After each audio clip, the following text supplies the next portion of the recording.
لله رب العالمين الحمد لله وكفى وسلام على عباده الذين اصطفى اللهم لك الحمد ولك الشكر اللهم لا أحصي ثناء عليك أنت كما أثنيت على نفسك أما بعد فأعوذ بالله من الشيطان الرجيم بسم الله الرحمن الرحيم ومن يطع الله ورسوله ويخشى الله ويتقي فأولئك هم الفائزون صدق الله آمنت بالله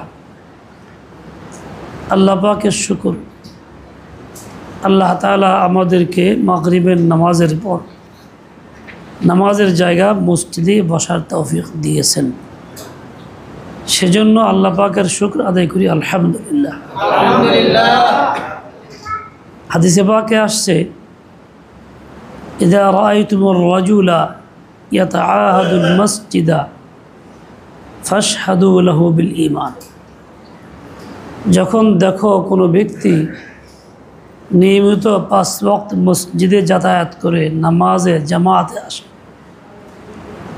তাহলে তোমার তার ঈমানের সাক্ষী হয়ে থাকো তার ঈমান আছে এই সাক্ষ্য তোমরা তার মানে ঈমানের বহিঃপ্রকাশ নামাজের দ্বারা হয় নামাজ যার জীবনে আছে তার ঈমান আছে বলে প্রমাণিত হয় নামাজ যার জীবনে নাই ঈমান নাই বলেই প্রমাণিত হয় আমাদের দেশে রসম আছে সারা জিন্দগি নামাজ পড়া নেই গফলত করছে মসজিদের ধারে কাছে আসে নাই ধারা ধারে নাই মুসলিম পরিচয়ে সমাজে থাকে মৃত্যুর পরে তার ওয়ারিসরা কাফারা দেওয়ার জন্য ব্যস্ত হয় কিসের কাফারা নামাজের কাফারা জিজ্ঞাসা করে আলেমদেরকে যে কাফারা কত দিতে হবে কেমনে কত দিন মুক্ত মুক্ত অনেক ওয়ারিস আছে যারা চেষ্টা করে এবং দেয় অনেকেই আছে অমনোযোগী গফলতের মধ্যে থাকে রদ্দুশল মৃত্যুর আগ পর্যন্ত নামাজ পড়ে নেই এখন তার নামাজের ফেদিয়ার বা কাফারার জন্য অন্যরা ব্যস্ত এই যে ব্যস্ততা কি জন্য তাদের মনের আশা ফেদিয়া দিলে মাফ হবে মনে রাখবেন এই ফেদিয়া এই লোকের জন্য না যে কখনো নামাজ পড়ে নেই কার জন্য ফেদিয়া কাফারা যেই লোক নিয়মিত নামাজি ছিল কোনো কারণ ছুটে গেছে আর পারে নাই অসুস্থ 2-4-5 দিন পড়েছিল বেহুশ বেহুশ মানে বেহুশের মতো ডাকলে শুনছে হাত পায়ে খবর আছে না বা কোনো কারণে আমার কাজা হয়েছে আদায় করতে পারে নাই আগেই মারা গেছে ফিদিয়া কিন্তু ওই লোকের জন্য কাফারা ওই লোকের নামাজের জন্য আর জীবন ভরা নামাজ পড়েই নাই তার জন্য কাফারা নাই বরং উল্টা আছে নামাজ যে গাফলতের কারণে পড়ল না জীবন ভরা এই লোকটা সম্পর্কে কোরআনে পাকের মধ্যে কুফর এবং শিরকের কথা আছে যে এই লোকটা তো ঈমান নাই ঈমান থেকে বাইরে কাফের মুশরিক বাহ্যিকভাবে এই একটা আমল দ্বারাই প্রমাণিত হয় আমাদের সমাজের মধ্যে ঈমানদারের সংখ্যা কত মুরব্বী কি বলেন তো জোরে বলেন আমরাও শুনি হ্যাঁ সব এসে চলতেছে না ফ্যান বন্ধ করে দিলেই তো হয় অনেক কষ্ট হইতেছে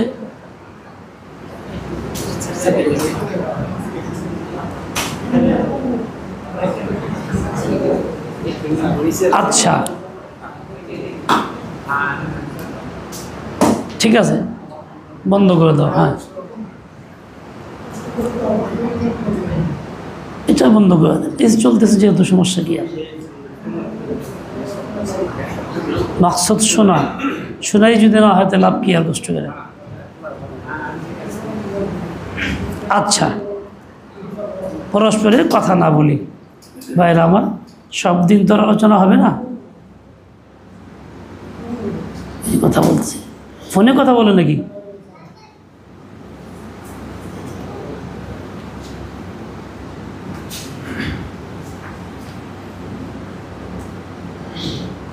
আমরা ফ্যান দরকার না। এবার কথা বুঝতে যাইতেছে? আলহামদুলিল্লাহ।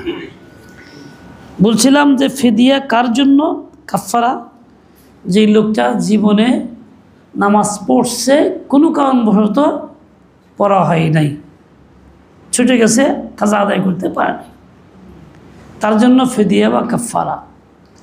আর যেই লোকটা জীবনে নামাজ পড়েই নাই, তার জন্য ফিদিয়াও নাই, কাফারাও নাই। আর আমাদের লোকজন ওই ফিদিয়া আদায় করলে ব্যস্ত। বাস্তবে হইল লক্ষ লক্ষ টাকা আদায় করে দিলেও ওই ব্যক্তির নামাজের কাফারা আদায় হইল না, মাফের আশা নাই। বরং নামাজ ইচ্ছাকৃত গাফলত করে তরক করার কারণে তার ব্যাপারে কোরআনের মধ্যে কুফর শিরকের ফয়সালা আছে। সেই লোকটাকে কাফের বলা হয়েছে, মুশরিক বলা হয়েছে, হাদিসের মধ্যেও ওই রকমই। তাহলে আমরা চিন্তা করে দেখি, আমাদের সমাজের মধ্যে এই একটা আমল দিয়ে প্রমাণ করি, বুঝতে পারি যে কী পরিমাণে ইমানদারের সংখ্যা আছে।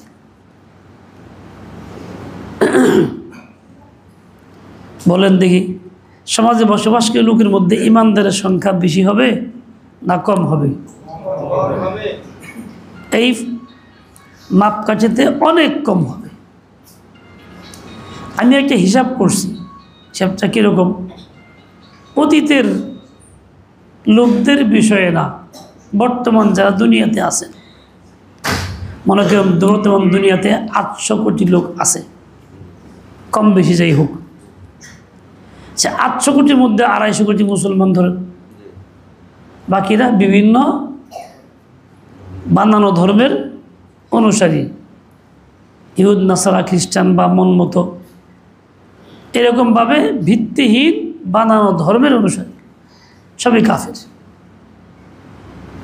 আচ্ছা, এই কাফের আর মুসলমানের সংখ্যা মিলে 800 কোটি হইল। হাদিসে পাকের মধ্যে আসছে জাহান্নামের আলোচনায়, জাহান্নামে যাবে কতজন? বলে 1000-এ 1 জন জান্নাতি আর 999 জন জাহান্নামী। আচ্ছা, এই হাদিসের অনুপাতে বর্তমান বিশ্বের জীবিত লোকদের মধ্যে যদি জরিপ চালাই, তাহলে 1000-এ 1 জন ধরলে 800 কোটি লোকের মাঝে মাত্র 80 লাখ লোক হয় জান্নাতি, বাকি কি হয়? সব জাহান্নামের কাতারে। এই 80 লাখ তো 1 কোটিও না, অথচ 250 কোটি মুসলমানের সংখ্যা।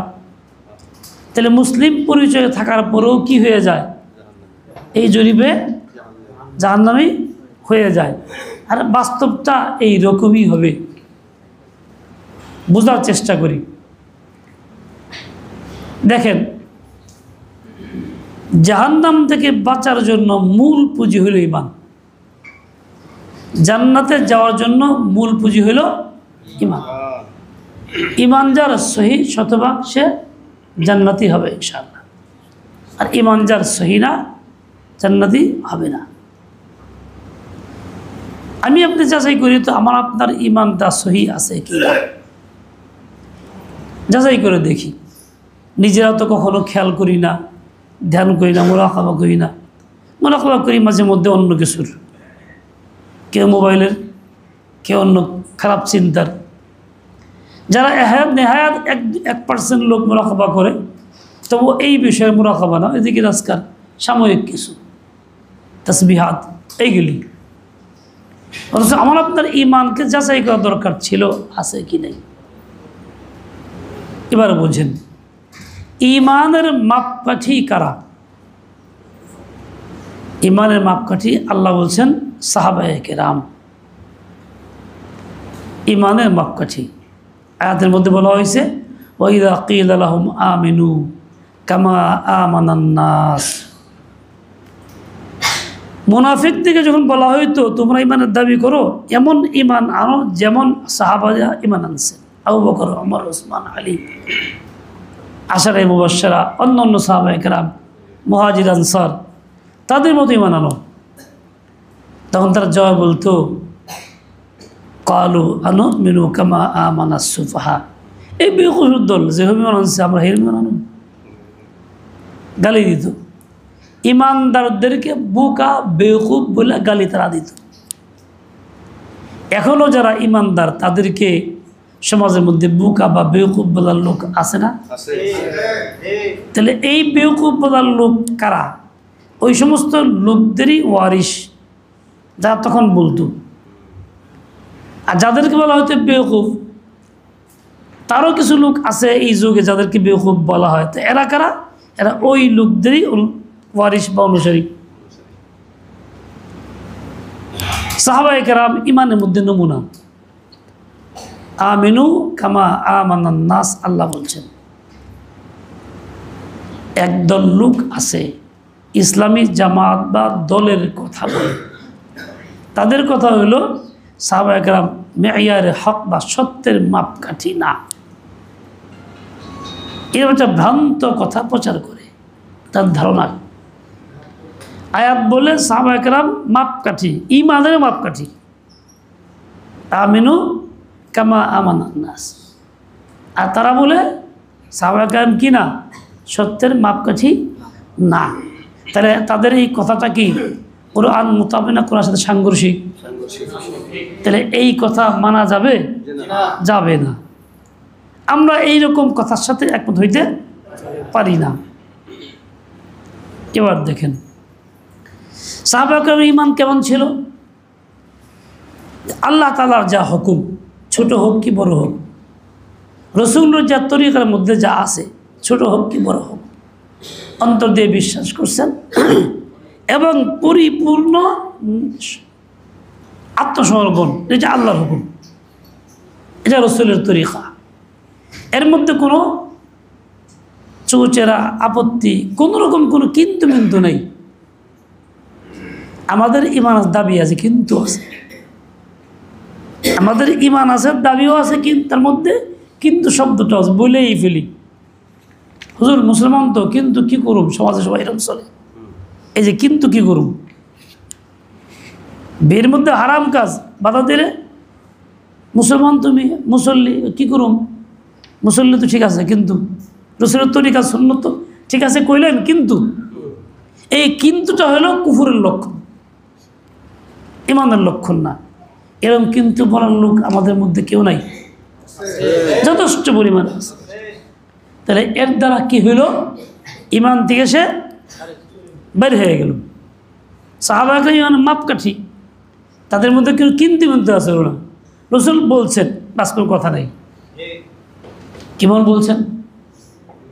রাসূল আকদাস মেরাজ থেকে আসছেন, আসার পরে বর্ণনা দিতেছেন।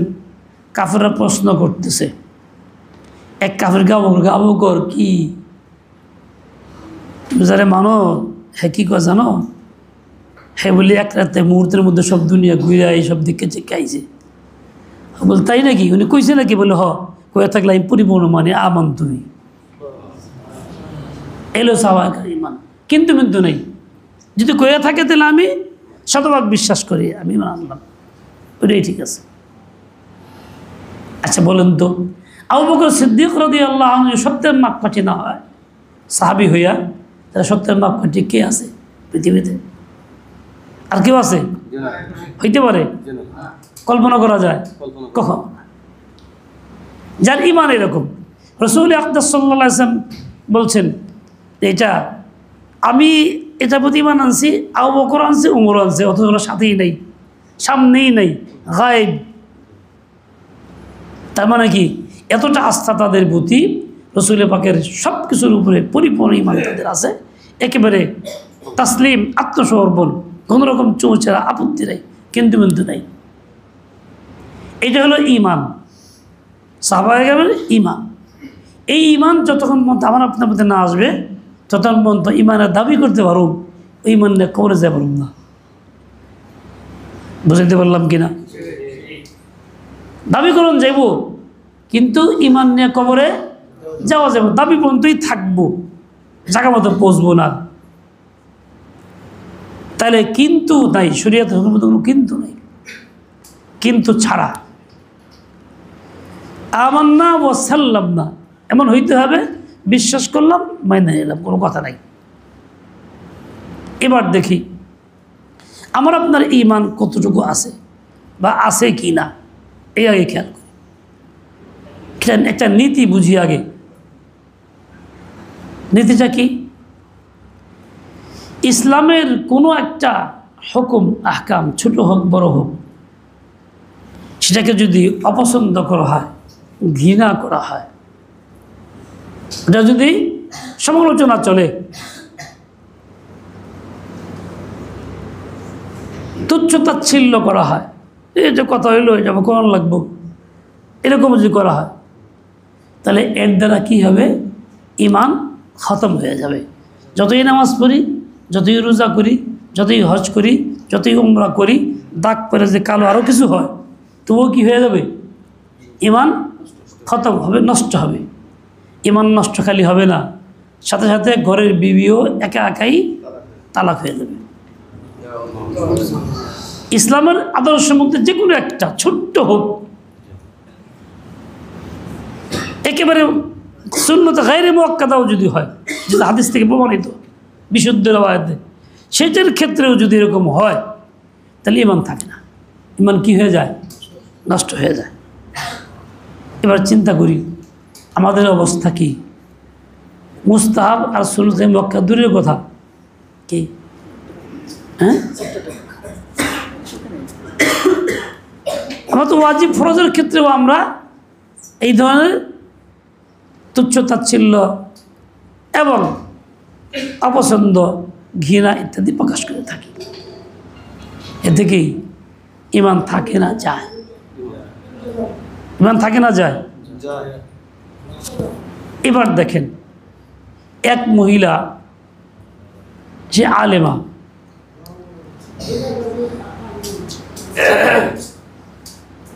কি সে মোবাইল সাইলেন্ট করে দেন, বন্ধ করে দেন, একসঙ্গে দুই কাম চলে না, মোবাইলও চলবে, ওয়াজ হইব, তা হবে না। বন্ধ করতে না বলে সাহায্য করেন, কেউ মোবাইল রিসিভ করবেন না। আচ্ছা, তার স্বামী দ্বিতীয় বিয়ে করছে, বাস্তব ঘটনা বলি, আমার জিজ্ঞাসা করতে চাইছে, হুজুর একজন মওলানা আলেমা তার স্বামী দ্বিতীয় বিয়ে করছে, তার সমস্যা আছে কারণে, এখন এই জন্য খুব গণ্ডগোল, কোনো ক্রমেই মিলজিল হচ্ছে না। তা আমরা কিছু কিছু বুঝাইতে মহিলাকে যে আপনি আলেমা, বুঝেন, সে তখন অন্যায় করে না, হারাম কাম করে নাই, হালাল করছে। সে যদি হালাল কাজ না কইরা বেশ্যাখানা যেত কিরম হইতো? তো মহিলা জবাব দেয়, বেশ্যায় গেলে যাইতো 10 মিনিটের কাজ, তাই কি হইতো? তবুও বিয়ে কর অপরাধ। আপনারা বলেন এই কথা থেকে ঈমান থাকেনি? বেশ্যাখানায় গিয়ে গুনাহ করতো, এতে কোনো অসুবিধা নাই, এটাকে পছন্দ করা হইল। আর হালাল কাজটাকে অপছন্দ করা হইল, এতে ঈমান থাকেনি। নাম তো আলেমা, ডিগ্রিধারী। আলেমা ছাড়া তো সমাজের মধ্যে হাজারো নারী আছে, তাদের মাসালা কি আর সে ব্যতিক্রম? এর চেয়ে তো জঘন্য। আরে মুসল্লি 5 ওয়াক্ত নামাজ পড়ে, এক মসজিদ কমিটির একজন সদস্য, একজন লোক বিয়ে করছে, আমার চোখের সামনের ঘটনা। সে যা উল্টে বলতেছে, এত বড় একটা নেকেট কথা, বিয়ে করছে হালাল কাম, তার নাম যে নেকেট কথা। নেকেট মানে কি? নেকেট কি অর্থ আপনারা জানেন তো নিশ্চয়ই। সে এই হালালটাকে নেকেট কথা বলতেছে, নামাজ কালাম পড়ে, ঈমান থাকেনি। কথা কোন বুঝা কইল, যদি আত্মসমর্পণ না হয়, ইসলামের আদর্শ যেটাই হোক, আমি করি না, করতে পারি না, এটা আমার দোষ, তাই বলে কি আমাকে পরিপূর্ণ দিল থেকে, দিমাগ থেকে মানতে হবে, আত্মসমর্পণ করতে হবে। বিপরীত করার চিন্তা করা যাবে না, তুচ্ছ করাও না, প্রতিরোধও না, প্রতিবাদও না। প্রতিবাদ হবে বাতিলের, বেঈমানের, কুফুরের, ইসলামের আদর্শের না, ইমানের কোনো কথার প্রতিবাদ না। আর আমাদের দেশে প্রতিবাদ হয় ইমানের, ইসলামের। কে করে? আমাদের মতো সমাজে যারা থাকে বলছে তারাই করে। যদিও নামাজ পড়ে, ওমরা প্রতি বছর করে, তবু এইসব কাজের দ্বারা ইমান নষ্ট হয়ে যায়।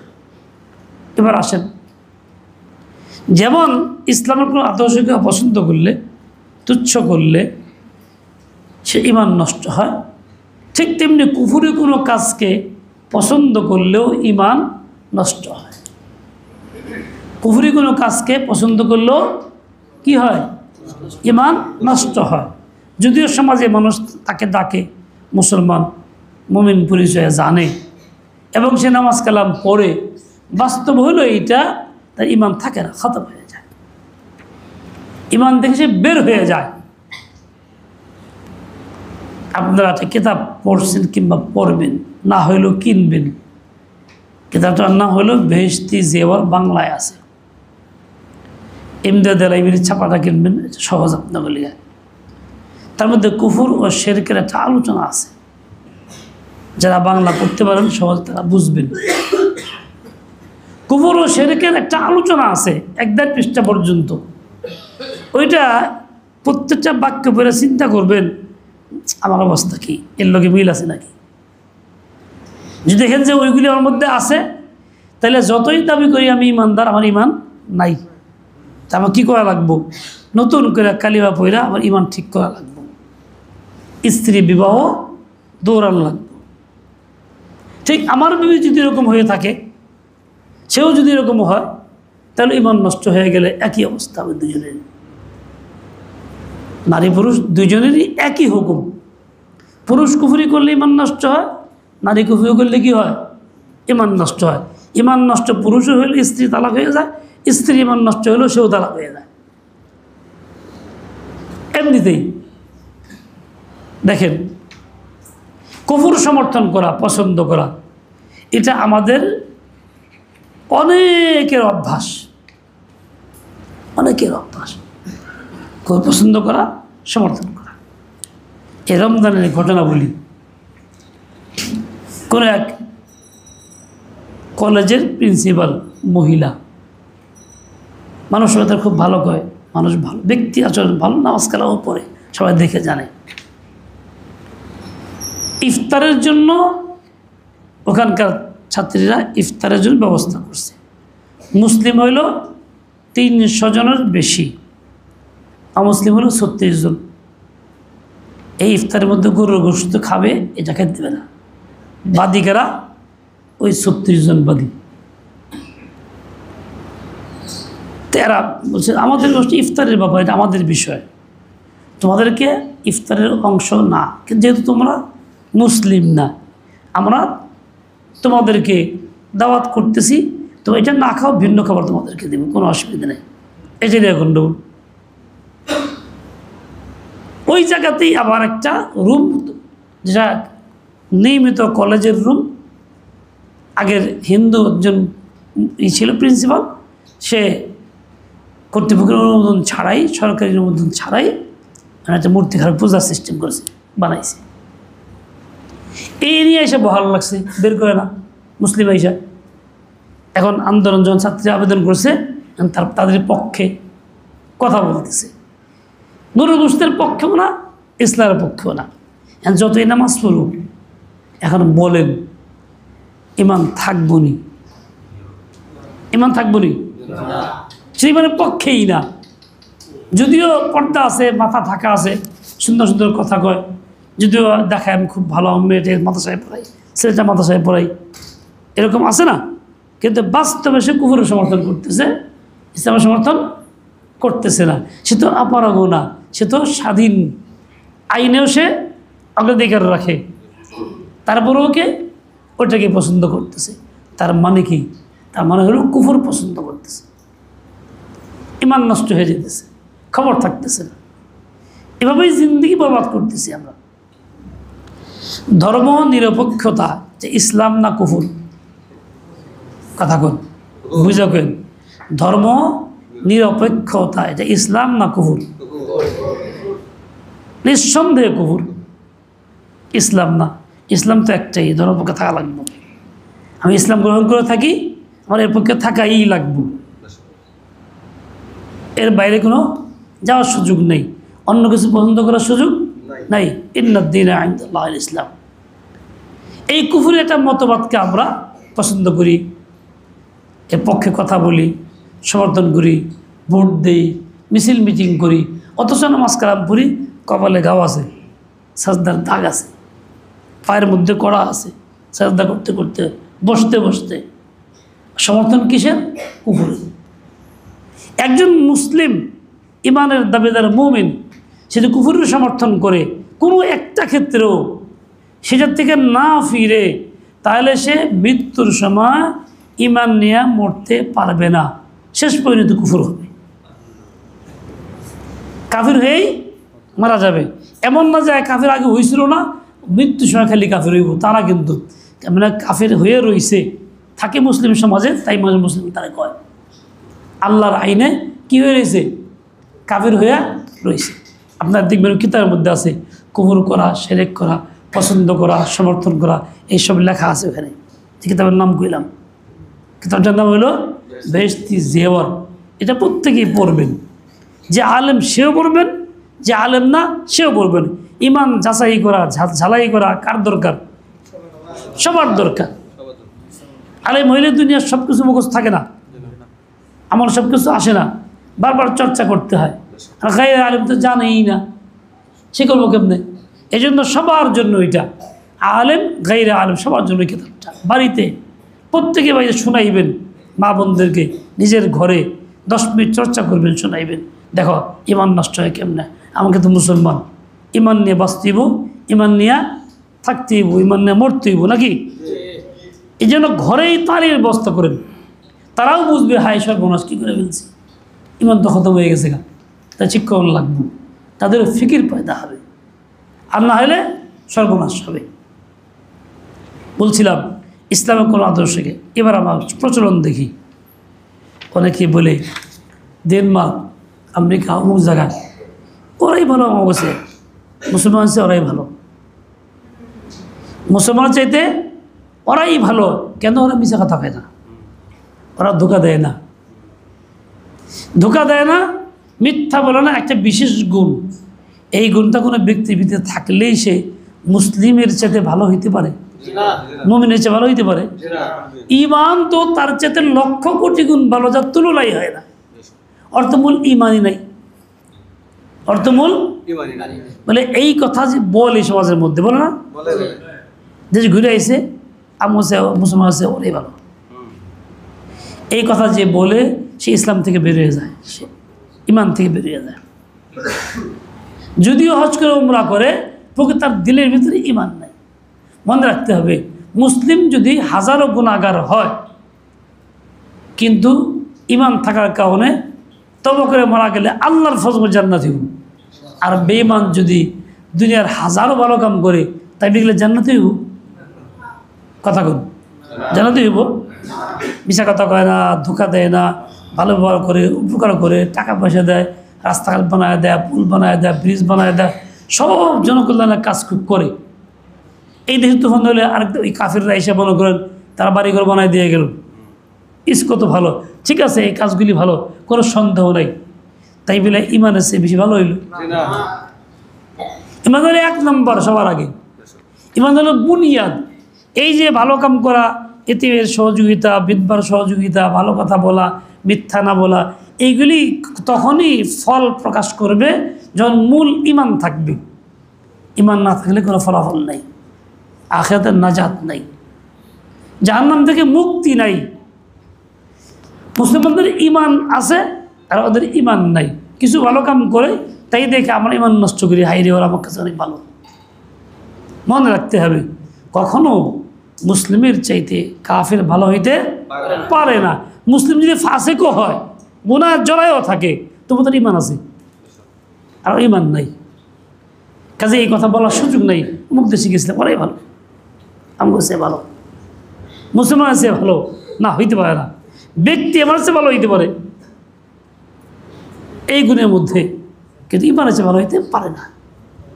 বুঝাইতে পারতেছি কিনা কথাটা? বুঝতেছেন? কে কে বুঝতেছেন? আদরান দেখি। আল্লাহ পাক সহি বুঝলেন, আমাকে বুঝলেন, তৌফিক দিয়ে।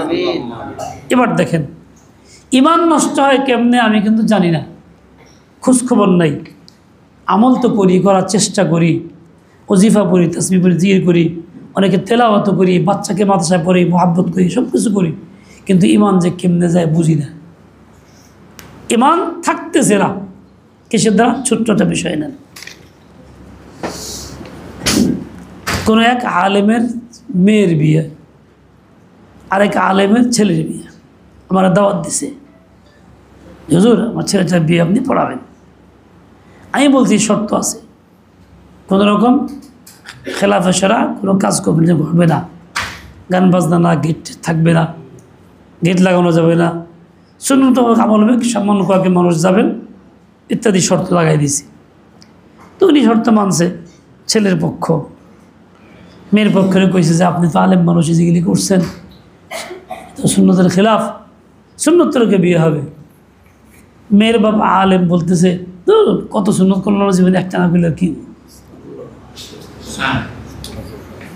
কত সুন্নত করলাম না, একটা না করলে আর কি? সে একটা না করলে কি হইব, দ্বারা কি বোঝা গেল? সুন্নতের সম্মান করছে না তুচ্ছ করছে? এর দ্বারা কি হইল? খালি সুন্নত ছাড়লো তা না, সুন্নতকে তুচ্ছ করলো। ইমান থাকলো আলেম সমাজের মধ্যে, কিন্তু কথাটা বলে ইমানটা নষ্ট করে দেয়। তার মানে কি? নবীর সুন্নতের প্রতি এতটুকু আন্তরিকতা, ইজ্জত তার ভিতরে নাই। তাই নবীকে সম্মান সে করে না। নবীর ইজ্জত সম্মান ভিতরে থাকলে সে কত আরে ভাই কথা ঠিক কইছেন, কিন্তু যে পারি না, আমার দুর্বলতা, তাও এটা মানুষই কথা হইতো, করা তো উচিত, অনেক কিছুই তো পারি না, এখানে পড়া ভুল করতেছি, আচ্ছা দোয়া করেন, আচ্ছা পড়ে যায়, সে বলে কত করলাম না, এই জানা করলে কি, যারা একটা কি উপহাস সুন্নতের প্রতি। কথা ঠিক আছে কিনা? ইমান থাকলো না গেল, এর দ্বারাও ইমান চলে যায়। যেমন মৃত্যুর সময় এক লোককে বলা হয়েছে কেন বলো, আল্লাহ ইবনে কাইয়িম লিখছেন, তো সে বলতেছে কি দূর জীবন বলতে নামাজ জীবন এক কালিমার কিউ,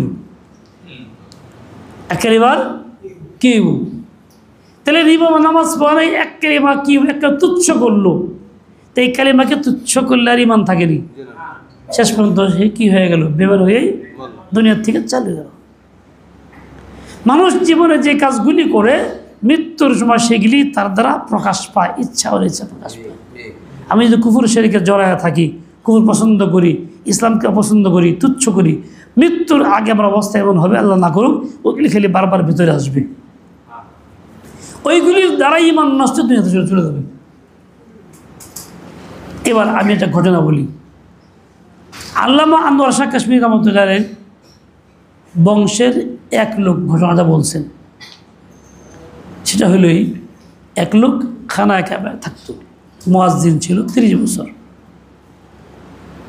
এই লোকটার ইন্তেকালের সময়ে অসুস্থ, বিছনায় কিছুদিন, মৃত্যুর সময় বলছে কোরআন আনো, কোরআন নিয়ে দিছে হাতে। এখন সে কোরআন পৃষ্ঠা উল্টায়, এটা উল্টা উল্টায়, অনেক শুয়ে উল্টে দিছে। সর্বশেষ কোরআনটা ফেঁকে দেখো, দূর মিশা কথা, কি কইছে? ধরু মিশা কথা। এবার বলেন ইমান আছে না গেছে? মৃত্যুর সময় কোরআন কি বিশ্বাস করে মরলো না অবিশ্বাস করে মরলো? অবিশ্বাস করে, অস্বীকার করে মারা গেল, এই না কথা? সে কিন্তু নামাজ পড়তো, আজান দিত বাইতুল্লাতে, 1-2 দিন না, 30 বছর, 12 × 2 = 24, আর 12 অর্ধেক 6, 6 আর 24 হলো 30, তার মানে 2.5 যোগ, তাই হলো না হিসাবে? 2.5 যুগ পর্যন্ত যে আজান দিল, আল্লাহু আকবার বলল, আল্লাহ বড় মহান দাবি করল, আর সে কোরআনকে বললো মিশা কথা, ফিক্কে দিয়ে মারা গেল। আচ্ছা এই লোকটাই আমলটা তো বাহ্যিক ভালো, তাও বাইতুল্লাতে আজান দিছে, কিন্তু সে এরকমভাবে কোরআনকে অস্বীকার করে মারা গেল কেন? একটা গুনাহের কারণে, একটা গুনাহের কারণে। গুনাহটা কি? তাহকিক করে জানা গেছে তার ফ্যামিলির থেকে একটা অভ্যাস ছিল। মানুষ বিভিন্ন দেশ থেকে যায়, নারী পুরুষরা হজ উমরা করতে, সবাই তো পর্দা করে না, আরাম করে। ওই বেপর্দা নারী গোছে এসে দেখতো কোন দেশের নারীরা কীরকম, কে সুন্দর কে অসুন্দর। এই তার একটা বদ অভ্যাস ছিল। এই চোখটাকে সে হেফাজত করে নাই, গুনাহে লিপ্ত হয়েছে। ওই একটা বদ আমল জীবন ভরা ছিল, ওই একটা বদ আমলের শেষ পরিণতি কি হইল? বেমান হইয়া মারা গেল। আমি আপনি কত বদ আমলে থাকি, কত গুনাহ করি, আমার কি ভরসা আছে, কি গ্যারান্টি আছে যে আমি ইমান নিয়ে মারা যাব? আছে কোনো? এই জন্য মাশায়েখ বলেন, ভাই জীবনে একটা গুনাই জাহান্নামে নেওয়ার জন্য যথেষ্ট, বেশি লাগে না, একটাই যথেষ্ট। শুধু এমনি দাবি না, হাদিসেও আসছে মান নুখিশাল হিসাবা ফাকাদ হালাকা। একটা গুনাই কেউ করলো আর একটা গুনার জন্য আল্লাহ ধরলেন, যা কেন করলাম, তাহলে ওর আর উপায় নেই, ও জাহান্নাম নিশ্চিত, ফাকাদ হালাকা। হাদিসে আরও আসছে মান হুসিবা উযযিবা, হিসাব তলব করা হইলে তাকে শাস্তি দেওয়াই হবে, ওর আর শাস্তি রেহাই নেই। বলেন ভাই, একটা গুনাহ করছে মাত্র, ওই একটা গুনাহে বহাল ছিল, ছাড়ে নাই, সেই জন্য তার এই বদনসিব, এই গুনাহের অবাল, সে বেমান হইয়া দুনিয়ার থেকে চলে গেল। আমি আপনি যদি একাধিক গুনাহ করি, করতে থাকি, না ছাড়ি, ইসলামকে তুচ্ছ তাচ্ছিল্য করাও তো গুনাহ, সুন্নতকে অস্বীকার করাও তো গুনাহ, ফরজকে অস্বীকার করাও তো গুনাহ, গাফলুককে নামাজ না পড়াও তো গুনাহ। কত গুনাহের মধ্যে জড়াইয়া আছি। আমি আমার ভাই ব্রাদার আপনজন, বাড়িতে বিবি, সবাই মিলেই তো আছি। তাহলে আমাদের এই গুনাহগুলির শেষ পরিণতি কি হবে আল্লাহ ভালো জানেন কি হবে। নীতি আছে, উসুল আছে, উসুল এবং নীতি অনুযায়ী পরিণতি অত্যন্ত ভয়াবহ। ইমান হারা হইয়া মৃত্যুর আশঙ্কা। কথা বুঝে আসছে কিনা? কার কারে বুঝে আসছে? তাহলে কি আমরা গুনাহ করবই এরকম কিছু একটা, না ছাড়বো? গুনাহ ছাড়বো, করবো না, দ্রুত ছাড়বো, নগদ তওবা, জিন্দগি পরিবর্তন। না গুনাহ করে বেমানে মরম তা মরম কেন? আমি তো মুসলমান, তো আল্লাহর বান্দা, আল্লাহটা খাই, আল্লাহটা বড়ি, আল্লাহর নিয়ামত হাজারো ভোগ করতেছি, কাজে আমি আল্লাহ পাকের প্রতি ইমান বিশ্বাস নিয়ে যাব। আমার ভাই, আমাদের দেশের অবস্থা কি? এক জায়গায় অন্যায় হইতেছে, আল্লাহ তাআলার হুকুম, রাসূলের তরিকা হলো ওইটাকে প্রতিহত করো। ক্ষমতা থাকলে যাও, বোঝাও, ফেরাই খবরদারি কাজ করো না। প্রভাব থাকলে, ক্ষমতা থাকলে করো, ক্ষমতা নাই, ক্ষমতা অর্জনের চেষ্টা করো। যদি তোমার এটাও না হইল, কমসে কম মুখ দিয়ে তো বলো, ভাই কাজটা তো হারাম, আল্লাহ নাফরমানি, রসুলের তরিকার খেলাফ, পরিপন্থী, কোরআন বিরোধী, তুমি মুসলমান ভাই এই কাজটা করতে যাও না। তাকে মুখ দিয়ে স্পষ্ট বলো, বোঝানোর চেষ্টা করো। তোমার যেহেতু ক্ষমতার এই হাত দিয়ে প্রতিরোধ করার মতো, তাহলে যে ঠিক আছে তোকে বোঝাও। যদি তাও না পারলা, তৃতীয়, তাহলে ফাবি কলবিহি, অন্তর দিয়ে পরিবর্তন করার পরিকল্পনা করো। মানুষে বলে ঘৃণা করো, আসলে খালি ঘৃণা করো এই অর্থ না। ফাইলাম ইস্তাদি ফাবি লিসানি, মানে ফালিয়ুগাইয়িরহু বিলিসানিহি। ফাইলাম ইস্তাদি শ্রেষ্ঠ হলো ফাবি কলবিহি, মানে ফালিয়ুগাইয়িরহু বিকলবিহি। এই ফালিয়ুগাইয়ির আগে দিয়ে আসে, তার মানে হইল এই, সে অন্তর দিয়ে পরিবর্তন করার চেষ্টা করবে, পরিকল্পনা বানাবে, বুদ্ধি করবে, পরামর্শ করবে 10 জনের সাথে, কেমনে এটা করণ যায়, আগে বেঁধে করবার না পারে উঠান যায় কেমনে। এটা হলো নবীর তরিকা। আমি আপনার সামনে কত অন্যায় করে, ছেলে করে একটা, মেয়ে করে একটা, বাড়িতে চলে, সমাজে চলে, আমি ইচ্ছা করলে এটা করতে পারি, তাও করি না, কিংবা করতে পারতেছি না, চেষ্টা করলে ক্ষমতা অর্জন করতে পারি, তাও করতেছি না। দেখেন, অন্যায় করা যেমন অপরাধ, অন্যায় বাধা না দেওয়াও সমান অপরাধ। ঠিক অন্যায় কাজকে বাধা দেওয়ার শক্তি নাই, শক্তি অর্জন করার চেষ্টা না করা অপরাধ, সমান। 3টা কথা বললাম। গুনাহ করা যেমন গুনাহ, গুনাহ থেকে বাধা না দেওয়া ওরকমই গুনাহ।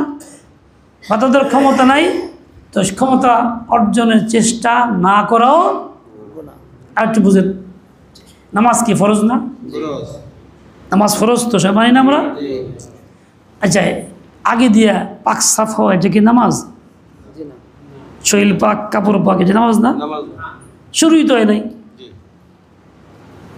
শরীর পাক, কাপড় পাক, নামাজের জায়গা পাক, হ্যাঁ, কিবলামুখী হওয়া, সতর ঢাকা, কিবলামুখী হওয়া, এই কাজগুলি নামাজের ভিতরে না বাইরে? নামাজ তো শুরুই হয় নাই। ওই নামাজটা পড়ার জন্য আরো কতগুলি কাজ যেগুলি লাগে সেগুলিও ফরজ। 70 টাকা ফরজ কিনা? উজু না থাকলে উজু করা ফরজ দিই ওই সময়। নামাজ পড়তে গেলে ফরজ। কাপড় নাই, কাপড় ঢাকা ব্যবহার করা, না পাক কাপড় আছে বদলে পাকটা পরা ফরজ কিনা? তাইলে একটা ফরজ কাজ আঞ্জাম দিতে যে উপকরণ লাগে সেগুলিও কি ফরজ? সেগুলিও কি ফরজ? মুরব্বী ঘুমায় পড়তেছে মনে হয়, বেশি ক্লান্ত হয়েছে, চোখ বন্ধ করছে, ঘুমায়েন না, মানে আরাম লাগতেছে, বেশি ঠান্ডা লাগতেছে তো ঘুম ধরতেছে, গরম চটপট করলে ঘুম ঘুমাইতে মনে হয়। আচ্ছা, জাযাকাল্লাহ। এখন দেখেন নামাজ শুরু হয় নাই, তার আগেই কতগুলি ওই ফরজগুলি আদায় না করলে নামাজ হবে? তাহলে ফরজ আদায় করার জন্য যা লাগে সেটা করাও কি ওইরকমই, গুনাহ ছাড়ার জন্য যা লাগে সেটাও অর্জন করাও কি? গুনাহ ছাড়া ফরজ না ওয়াজিব না সুন্নত? গুনাহ ছাড়া ফরজ, গুনাহ ছাড়া কি? ওয়াজারু যাহিরুল ইসমি বাতিনাহু, আল্লাহর হুকুম ডাইরেক্ট নামাজের মতো। গুনাহ ছাড়ো, জাহিরি ছাড়ো, বাতিনিও ছাড়ো, গুনাহ ছাড়া ফরজ। সে ফরজ কাজটা আঞ্জাম দেওয়ার জন্য যে শক্তি লাগে সেটাও কিন্তু ফরজ। এবার ছোট একটা কথায় আসে, আল্লাহ সমাজের মধ্যে সিনা ব্যভিচার হয়, আগে খুব কম হইতে বেশি হয়, মাঝে মধ্যে একদম অনেক কিছু প্রকাশ পাওয়া যায়, গোপন তো হইতেই থাকে। আল্লাহ পাকের হুকুম কিয়ামত পর্যন্ত বহাল, মানসুখ না, রহিত না, এই হুকুম বহাল আছে, কিন্তু আমাদের আমল নাই। আমল নাই কেন? এই হুকুম পালন করার আমরা চেষ্টা করি নাই, ক্ষমতা অর্জন করি নাই, চেষ্টাও চালাইনি। কি হুকুমটা? বিবাহিত নারী পুরুষ অপকর্ম করলে ইচ্ছায় করুক আর স্বেচ্ছায় করুক, খুশিতে করুক আর বেজার জোর করেই করুক, তাদের শাস্তি হইল মৃত্যুদণ্ড। কেমনে? ফাঁসিরা, পাথর নিক্ষেপ কইরা, কমর পর্যন্ত গাইরা পাথর নিক্ষেপ কইরা। এটা প্রয়োগ করবে কে? সমাজ না, মেম্বার না, চেয়ারম্যান না, রাষ্ট্র ক্ষমতা। এবং এটা কিয়ামত পর্যন্ত এই হুকুম আছে, কোরআন মানসুখ না, আয়াতে মানসুখ না। আচ্ছা, আমাদের জীবনে কি এই হুকুমটা আদায় করতে পারতেছি? পারি নাই, পারতেছি না। কেন? অজুহাত কি? রাষ্ট্র ব্যবস্থা নাই, এটা রাষ্ট্র আইনে নাই। তাই বলে কি মানসুখ হয়ে গেছে? এটা ফরজ রয়েই গেছে, সাময়িক কেন পারতেছি না? এই ক্ষমতা নাই, কেন পারতেছি না। তার মানে কি এই আইনটা আল্লাহ তাআলা, এটাকে প্রয়োগ করার জন্য আমাকে চেষ্টা করতে হবে। হুকুমটা তো ফরজ, জীবনে করতে পারলাম না, আমি চুপচাপ বসে রইলাম, আমি হুকুম ফরজটা আদায় করার জন্য চেষ্টাও চালাইলাম না, তাহলে কি আমি নাজাত পেয়ে যাব? বুঝতে পারলাম কিনা? বুঝতে পারলাম। আর একটু সহজে আসেন, সমাজে নির্বাচনের সময় ভোট দিই, আমরা কোনো ব্যক্তিকে নির্বাচিত করি, অমুক দলের অমুক ভোটটা দিলে ভালো হয়, এরকম চিন্তা করি। শরীয়তের হুকুম কি? ভোট তারে দিলাম, দেওয়ার পরে এই পর্যন্ত যত দেখাইছি ইল্লা মাশা আল্লাহ, যত প্রার্থী পাশ করছে তারা জনগণের 2-4 পয়সা নামাইরা আর কেউ ফেরেশতা হয় নাই, নাকি? রাষ্ট্রীয় সুযোগ সুবিধায় অপকর্মও করছে, অপকর্মের সহযোগিতাও করছে, অন্যায় কাজও করছে, চুরি চামারিও করছে। এই ভোটদাতা কিয়ামতের দিন আমার নামে আসবে সুর, বদমাইশ। কেন আসবে? ভোট দিয়েছিলাম যারা, হে করছে, আমি তারা সমর্থন করার কারণে তার যে কাম সেটা আমার কাম, আমি জীবনেও চুরি করি, লেখা থেকে চুর, এত কোটি টাকা চুরি করছে, আমার আমল নামে উঠবে। কিসের কারণে? চুরের সমর্থন করার কারণে, গুনাহকে সমর্থন করার কারণে। ওইটা সদকা জারিয়ার মতো আর কি, গুনাহে জারিয়া চললো, এটা শরীয়তের হুকুম। ঠিক আমি যাকে সমর্থন করলাম সে যদি নেক কাম করে তাহলে কি হবে?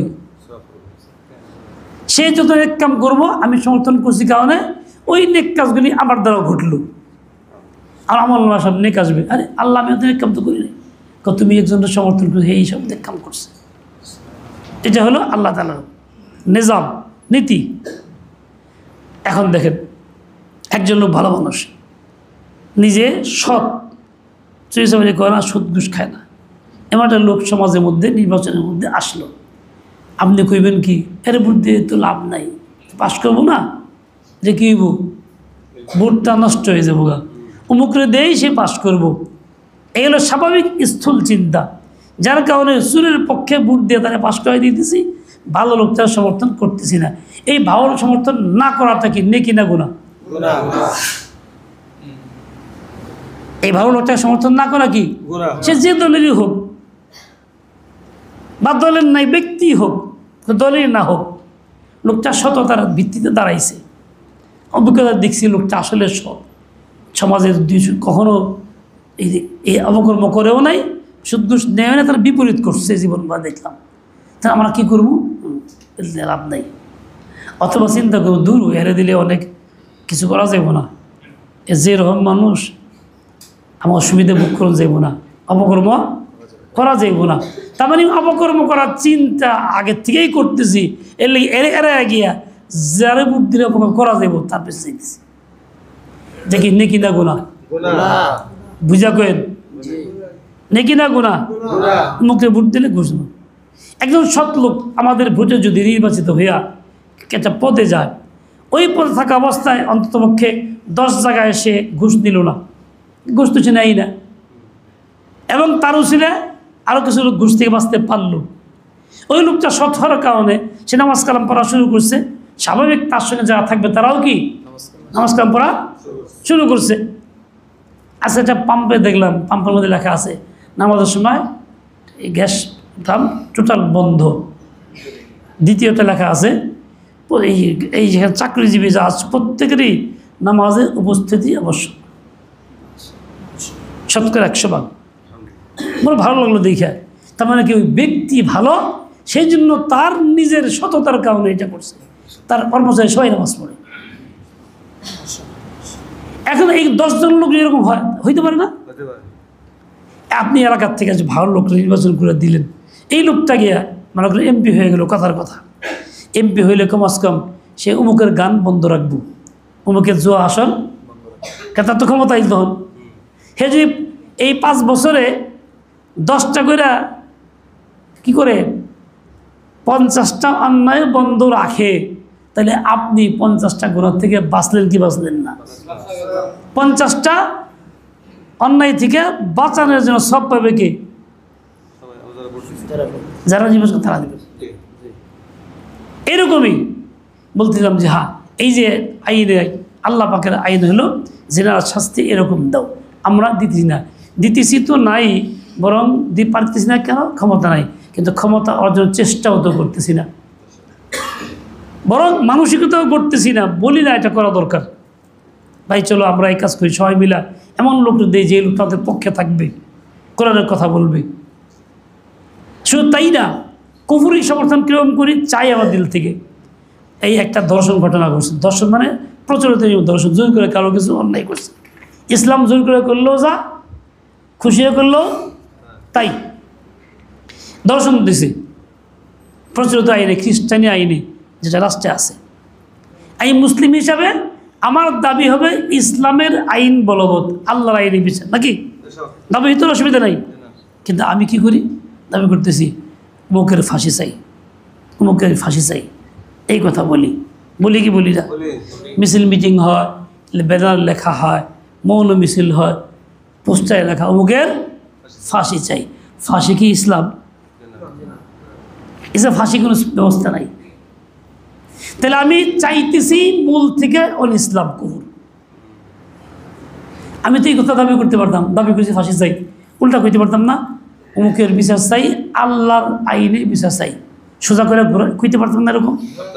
তখন খালি কুফর চাওয়া হইতো না ইসলাম চাওয়া হইতো?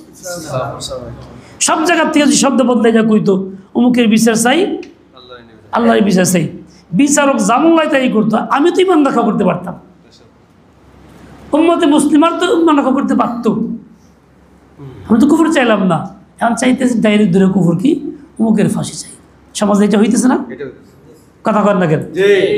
ঠিক মনে করেন ধর্ষক অন্যায় করছে, ফাঁসি শিখি হয়ে গেছে, তাহলে এই ধর্ষিতার পক্ষের লোকজন মহা খুশি, আনন্দ করে, আনন্দ মিছিল করে কোথাও কোথাও, এবং সাংবাদিকদের বলে আমরা খুব সন্তুষ্ট, বিচারে আমরা খুব সন্তুষ্ট, উপযুক্ত বিচার পাইছি। বিচারটা কি পাইছে, ইসলাম না কুফর? কথা কর না কেন? তাহলে কুফর পাইয়া সে সন্তুষ্ট, প্রকাশ করে প্রকাশ্যে বলে পত্রপত্রিকা বিবৃতি দেয়। এরপর প্রকাশ্যে কুফরের প্রতি সন্তুষ্ট হইলে ইমান থাকে না জায়গা? কথা কর না কেন? ইমান থাকে না জায়গা? তাহলে আমি ইমান রাখতেছি কোথায়? এখন বলেন, এইসব চিন্তা করলে বাস্তবতার আলোকে ইমান কি আমাদের মধ্যে বাস্তবে সহি আছে? কথা কর না কেন? এই কথা বলে চুপ থাকলে হইব না সহিকরণ লাগবো? ইমান সহি কারা কারা করবেন? ইমান সহি কে করবেন? করবেন তো ইনশাআল্লাহ, আমিও করবো। তাহলে কেমনে করবো? এক নম্বর, কালিমা যেমন মুখ দিয়ে পড়বো দিল ওইরকম পড়বো, সমান থাকবে।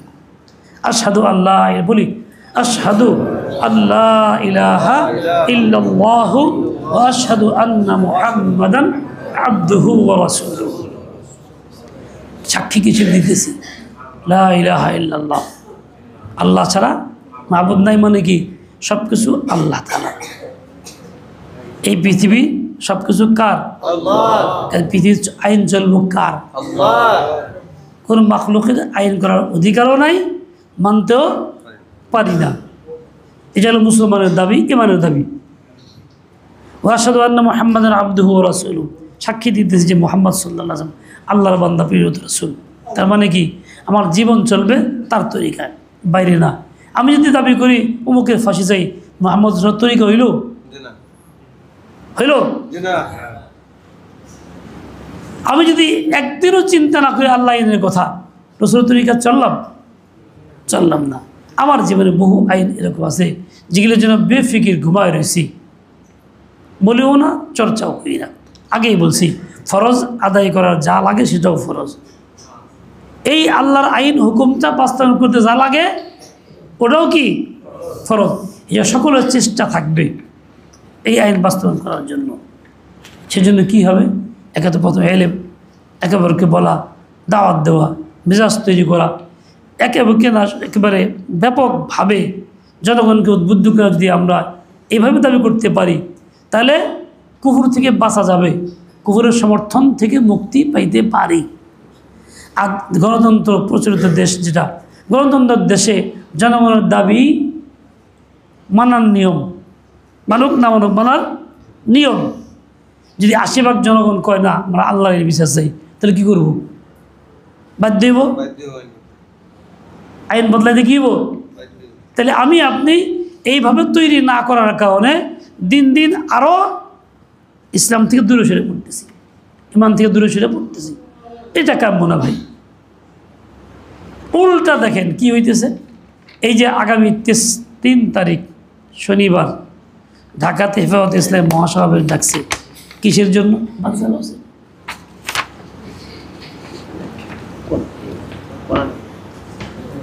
বাতি জ্বালাও, তুই জানো তুই যাস কি লাভ হইল তোর?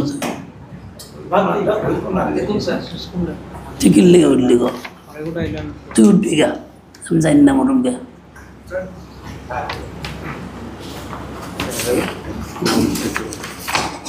লাইট ধরো।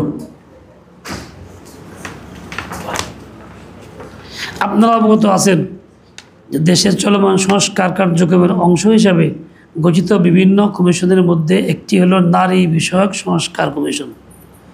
গত 19 এপ্রিল 2025 তারিখে কমিশনটি প্রধান উপদেষ্টার কাছে তাদের প্রস্তাবিত প্রতিবেদন জমা দেয়। সেই প্রতিবেদনে কোরআন ও সুন্নাহ বিরোধী একাধিক সুপারিশ উঠে এসেছে, যা দেখে এদেশের ইসলাম প্রিয় তৌহিদ জনতা গভীরভাবে মর্মাহত ও ক্ষুব্ধ হয়েছে। ইতিমধ্যে দেশের শীর্ষ আলেম সমাজ এই প্রতিবেদন প্রত্যাখ্যান করে কমিশন সহ তাদের প্রতিবেদন বাতিলের জোর দাবি জানিয়েছে। প্রতিবেদনে ইসলাম মৌলিক শিক্ষা ও বিধানের বিরুদ্ধে যে ধারা ও মন্তব্যগুলি উঠে এসেছে তা থেকে কিছু নিচে তুলে ধরা হলো। 1. নারীদের সম্পত্তি সমান উত্তরাধিকার নিশ্চিত করতে মুসলিম ও হিন্দু উত্তরাধিকার আইন সংশোধন জরুরি। সুপারিশে এটা আসছে। প্রথমে নারীদের ওয়ারিশ সূত্রে সম্পত্তির মালিক, এটা কোরআনে আছে, পুরুষের অর্ধেক, এক নারীর দ্বিগুণ হলো পুরুষ। এরা সমান করার জন্য সুপারিশ করছে। এটা কি কোরআন বিরোধী না কোরআনের পক্ষে? বিরোধী। এটা মানলে ইমান থাকবো নি? মানলে ইমান থাকবো নি? না, কথা কন না কেন? থাকবে না। আচ্ছা, দ্বিতীয়টা, বিবাহ, তালাক, জন্ম, মৃত্যুর তথ্য ডিজিটাল পদ্ধতিতে আদান প্রদান করে কম বয়সে বিবাহ ও বহুবিবাহ প্রতিরোধে উদ্যোগ, যা ইসলামী শরীয়তের যার সাথে স্পষ্ট সাংঘর্ষিক এবং কোরআন সুন্নাহ পরিপন্থী। মানে বহুবিবাহ করা যাবে না, কম বয়সেও বিবাহ দেওয়া যাবে না। এটাও সম্পূর্ণ ইসলাম বিরোধী, কোরআন সুন্নাহ বিরোধী। এইটা মানলে, সমর্থন করলে ইমান থাকবো? থাকবে না। জুড়ে কন? থাকবে না। তৃতীয়, বিবাহ, তালাক, ভরণ পোষণ, দেনমোহর, অভিভাবকত্ব, নাগরিকত্ব সহ বিভিন্ন বিষয়ে নারী পুরুষের সমান অধিকার প্রতিষ্ঠার দাবির মাধ্যমে ইসলামী আইনে নারী পুরুষের স্বতন্ত্র ভূমিকা ও দায়িত্ব অস্বীকার করা হয়েছে। এইসব ক্ষেত্রে সমান অধিকার, বিবাহ, তালাক, তার মানে কি পুরুষ বিবাহ দুই করলে নারী দুই বিবাহ করব? তালাকের ক্ষেত্রে পুরুষ তালাক দেব, নারীও তালাক দিব? অথবা নারী তালাক ইসলাম দেয় নাই, পুরুষ তালাক ইসলাম দিছে। ঠিক ভরণ পোষণের ক্ষেত্রে, দেনমোহরের ক্ষেত্রে ইত্যাদি ইত্যাদি, এসবের কী করতে হইব? নারী পুরুষের সমান অধিকার প্রতিষ্ঠা দাবি করছে। ইসলাম কখনো এই ক্ষেত্রে সমান অধিকার প্রতিষ্ঠা দাবি গ্রহণ করে না। ইসলাম পরিপন্থী, কোরআন পরিপন্থী। এখন কোন আপনাকে এই মতের সাথে একমত থাকবেন? রাষ্ট্রে যেহেতু 4 নম্বর, রাষ্ট্রে যেহেতু একটি ইহজাতিক সত্তা, তাই ধর্মীয় বিধান অনুসরণ করে সংবিধান শুরু হওয়া উচিত নয়। ধর্মীয় বিধান দিয়া সংবিধান শুরু করা যাবে না, এই হলো সুপারিশ। তাহলে বিসমিল্লাহকে শুরু করুন যাব না, আলহামদুলিল্লাহ শুরু করুন যাইব না, আল্লাহর অস্তিত্বে বিশ্বাস এই কথা বলা শুরু করান যাইব না, এলো দাবি। এটা হলো নারী সংস্কারের সুপারিশ। আচ্ছা, এই ইসলামকে রাষ্ট্র থেকে পৃথক করার চরম আত্মঘাতী অভিপ্রায় তাদের। আপনারা কি এটার সাথে একমত হইতে পারেন? 5 নম্বর, যৌনকর্মীদের শ্রমিক হিসাবে স্বীকৃতির প্রস্তাব। যৌনকর্মীরা ভালো, তারা কর্ম করে, রাষ্ট্রীয় স্বীকৃতি দেওয়ান লাগবে। এটা কি কে মানতে পারি আমরা?